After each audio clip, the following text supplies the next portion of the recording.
Hi, this is Steve. Jeff and I recorded this video version of our podcast number 135 last weekend in his garage, which is an eBay bunker, and it turns out the light was pretty bad and Jeff didn't like it at all. So he wanted me to throw it away.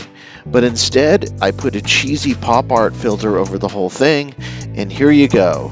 It's cheesy pop art into the vertical blank, episode number 135.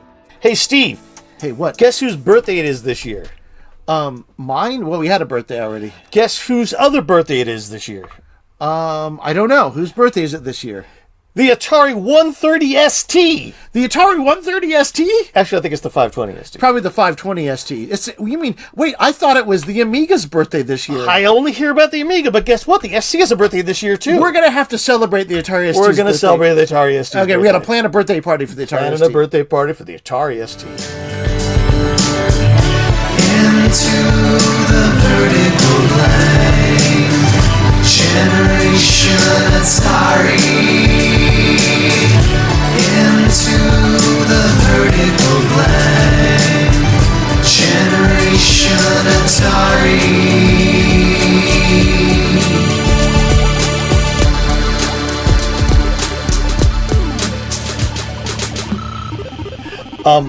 Hey, Steve, what are we here to do? We are in your bunker. In my bunker. We are in the survival bunker, trying to survive tariffs. We're in the eBay survival bunker, thinking that the tariffs are going to fall in on us right now. So that's why it's kind of dark and grainy, because we're hiding out. We got low light because we're laying low. We're laying low. We're hiding out inside the bunker.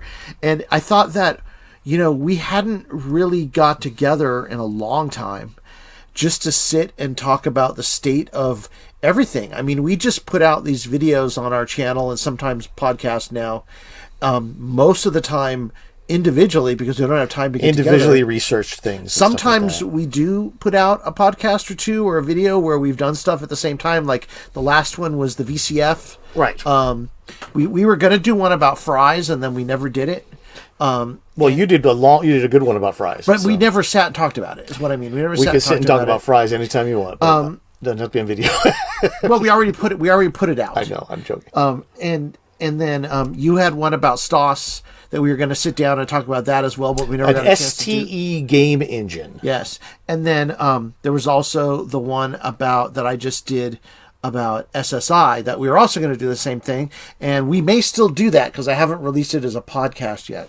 But my point is, we haven't really got together and done much of this, so it's kind of nice to sit in the same room and same hovel, sit in the same space, the same underground bunker, the same underground bunker. The vertical blank does exist in a bunker now. This is a bunker. There's no more tower. It's a bunker. Yeah, there used to be vertical blank towers, and now it's vertical blank bunker. So the first thing I wanted to talk about, just to break the ice and get off the ground, is what are you playing? Not a lot, but I am playing Atari ST and STE games because I'm looking for good budgieware titles for a 10 great budgieware, which are licenseware games for the ST and STE. This would be when the commercial games weren't as plentiful. Like in the 90s. Yeah, I mean, there may be ones other than that too, but just good ones that could span. These are public domain and shareware games and stuff, so it could span all the way from 88 on, but that's just, Well, similarly to you, I've been playing mostly things to write about. So I played Ultima 2 with the idea that I had a story about Ultima 2. But playing Ultima 2 is actually really hard on the Atari 8-bit unless you're playing it on an actual Atari computer, which I may have to do. The actual movement commands are so bizarre. Oh God.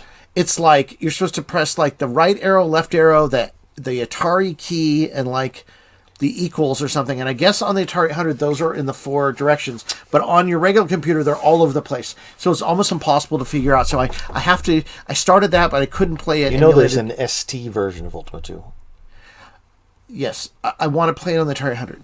I get it, but I want to play it on the Atari 800. Okay. My point is that the whole point of the video was that I want to play it on the Atari, because it was back in 1983. We were at with the warehouse, Right. and we were buying games for our birthday for the Atari 2600.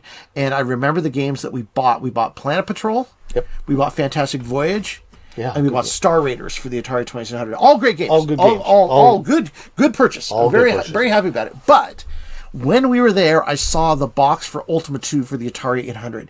And I turned over in the back of the box and I read the description. And the description sounded like the greatest game ever created.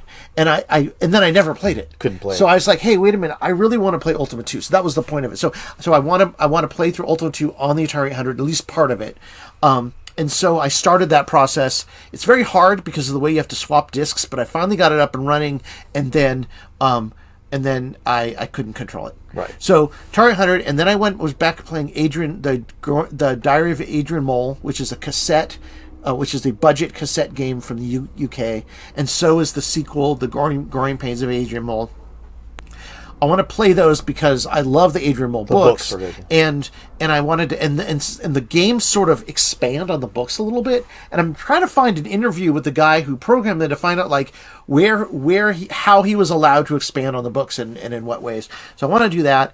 I was also playing a few other games, doing a video about the XEGS, so playing Blue Max and some other stuff. And then I'm playing Grandia 1 and 2 on the PlayStation 5, which are Saturn RPGs from the Sega Saturn JRPGs.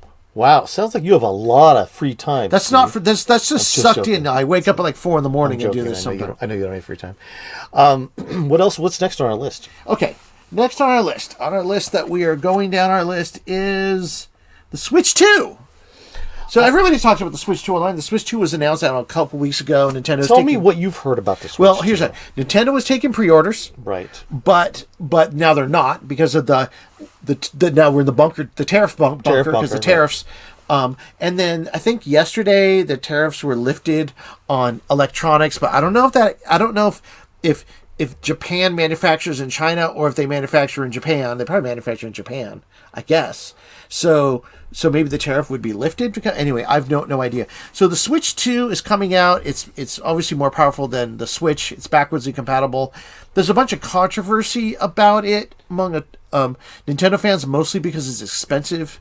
And that the guys who are now in charge of Nintendo are not the same people who were in charge when the last Switch came out, the last console. So like they've had like a turnover in leadership, Right. and the leadership seems to be out of touch with Nintendo fans. Well, yeah, of course. And so there's been a lot of complaints about pricing, like the games. They say the games are going to be $80, which is expensive. But then if you actually look at How much inflation and stuff, it's not. But then if you think about, like yes, inflation's up, but wages are static, and there's a lot of reasons. But big games are always going to start going up to those prices. yeah, they right? are. There. I think that did you have a Switch? I have a Switch. You have a Switch? Which Justin has a Switch. Yeah, I have a Switch as well. I find that I play my PlayStation 5 a lot more, but I have a PlayStation 5 because back when I got it, that's what I was watching all the TV apps on. But now I watch the TV apps on my LG TV and keep them updated. So I don't really watch TV on my PlayStation 5 anymore. So now it's a retro console, basically, like playing even Grandia 1 and 2. I mean, they're like late era Saturn RPGs, but there's the Sega Saturn almost 30 years ago. Right. Right. So it's still retro. Most of his retro games. But I think that I love the Switch. I love that it still has cartridges. There's some controversy about whether the games are actually going to come on the cartridge or be downloaded, or the updates. There's some oddities around the cartridges as well that make it sound like there's some issues there, and I don't think all of them are worked out. But in general, there's a brand new video game console coming out this year.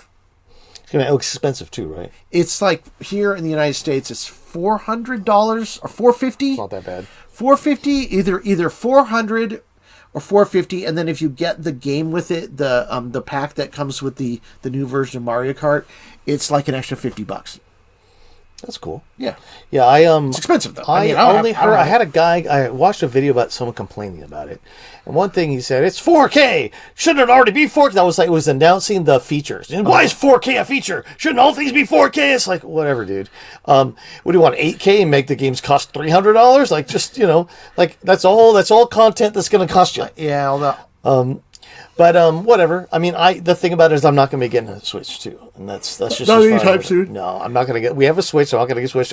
I play no video games. On a Switch or anything. I play feel like I'm only on kind the of PC. like it will be a couple years before I get it because I don't really need it for anything.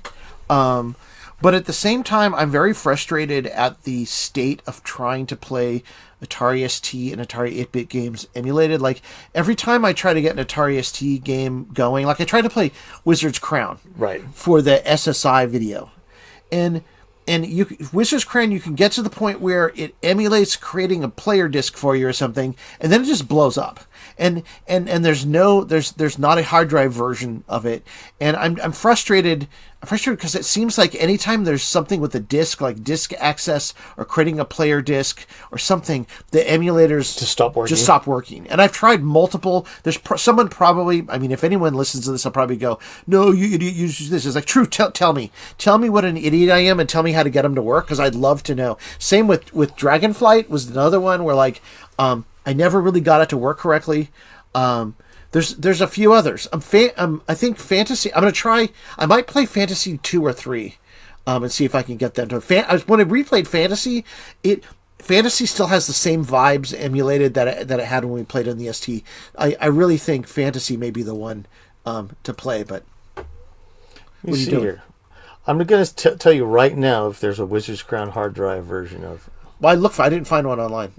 No, it doesn't look like it, right? Yeah. And you know what? I think one of the reasons is I think that one of those games don't have. I don't think necessarily people in the UK have an affinity for a lot of those.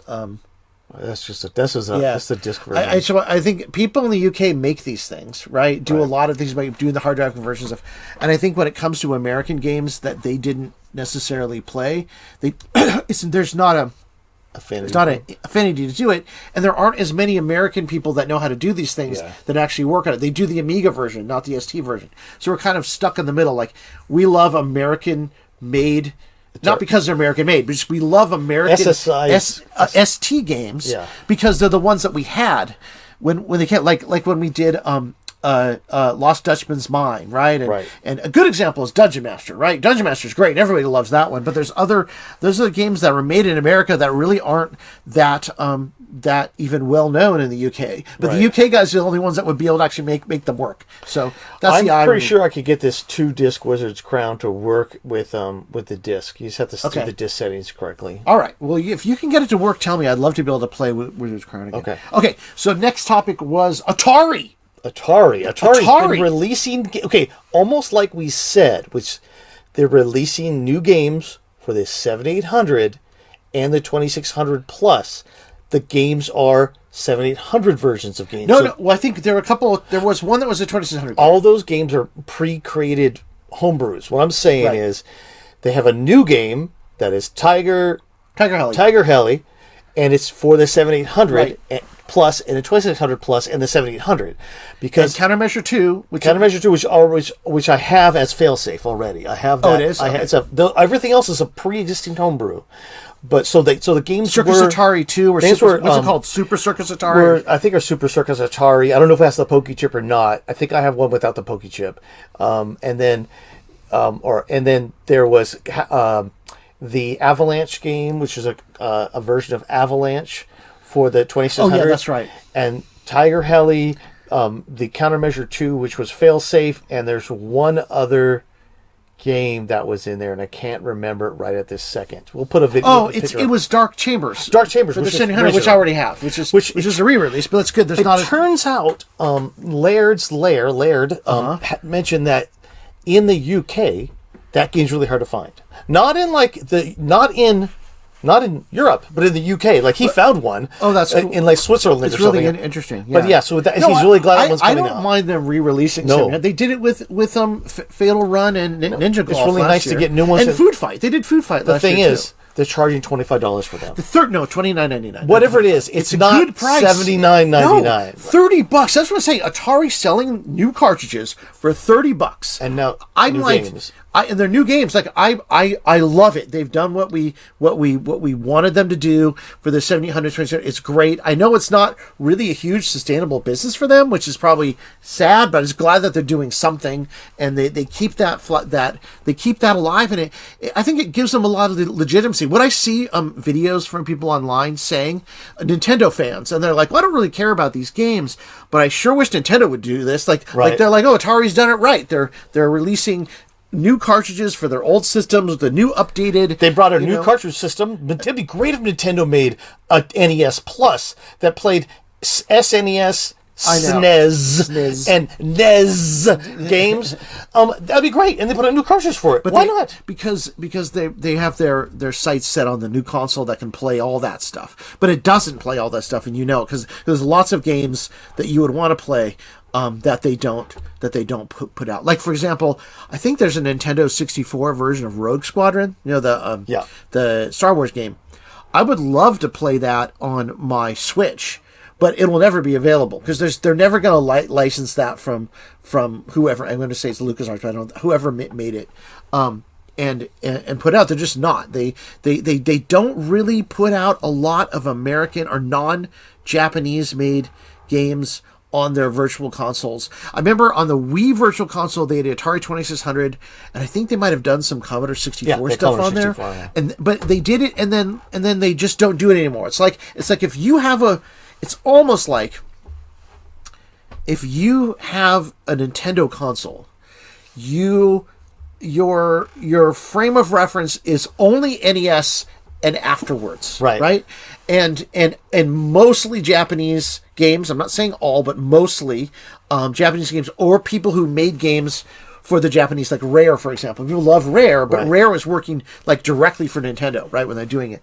And that's your frame of reference, and everything goes in that direction. And our frame of reference starts at home computers and goes through the Atari era and then goes to the 16-bit computer era, Sega, and then sort of transfers over to the Sega and PlayStation, era. NES at other people's houses later. And stuff like that, and most of that era is like as if it doesn't exist. Is as if it never existed, right? And it is super frustrating. Speaking of not existing, it is the 40th anniversary of the Amiga that I hear all over the place. It's the 40th anniversary of the Atari ST. I've heard no one even mention it. It is the 40th anniversary. We're mentioning it right now. In fact, you could put that as a title. Hey, it's Atari ST 40th anniversary. You could put that as a title. We have like a birthday party. Like, when did it actually come out? It was in December, so something like December. No, it wasn't December. So the Atari ST didn't come out in December. They say it came out in April, but it didn't. It was like announced in April, but I don't think it really... We'll have to find that date. Here in the USA, when I was looking, it didn't really show up in stores until sometime in August. Now, it may have showed up in the UK earlier than that, but most of the advertisements I can find when I was actually looking... I did a video last year called...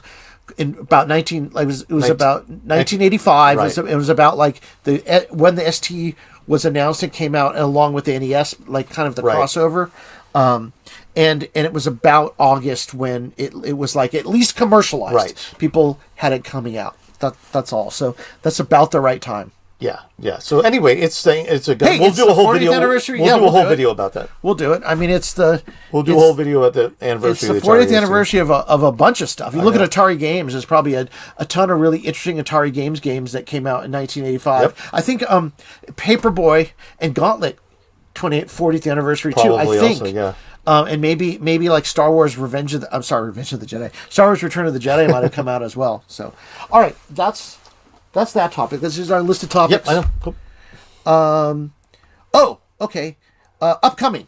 What do you got upcoming, Jeff? What are you working on? So upcoming, I had, like I said, I think I mentioned it. I have some videos on budgie licenseware for the Atari ST in various categories. So single screen arcade games. A lot of games were made in STOS, some really good ones, and they're single screen arcade games. And I want to look at other games too. There's lots of adventures and things like that. So I'm going to kind of make 10 good ones in a bunch of different categories using budgieware. Oh, nice. And then I have the final 2 videos. Finally, it will be like 3 years in the making or something, or 2 years in the making, where I'm doing the final years, including up to today, of Atari ST vertical flying shooters, and then I'm doing a top 25 vertical flying shooters, and then and inside the 25 there's 10 honorable mentions. So really, it's 35 games, but it'll be games that the honorable mentions will be games that are kind of weird or different, that did different things, and then I'm going to go to the top ones where you use blast stuff and they're fun. So Okay, well, I'll say that what I'm working on is, first of all, I put out a bunch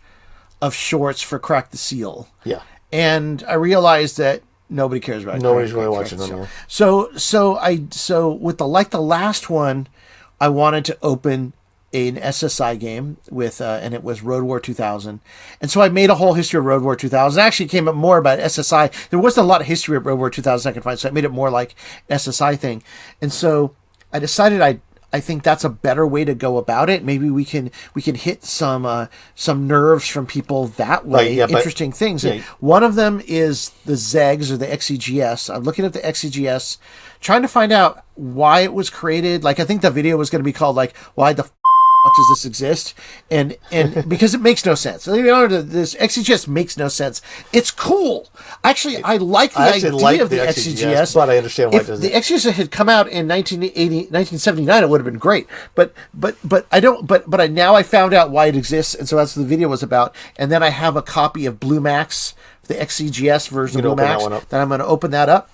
And then I did a couple other ones that I opened. One is Mickey and the Great Outdoors, which is an 8-bit game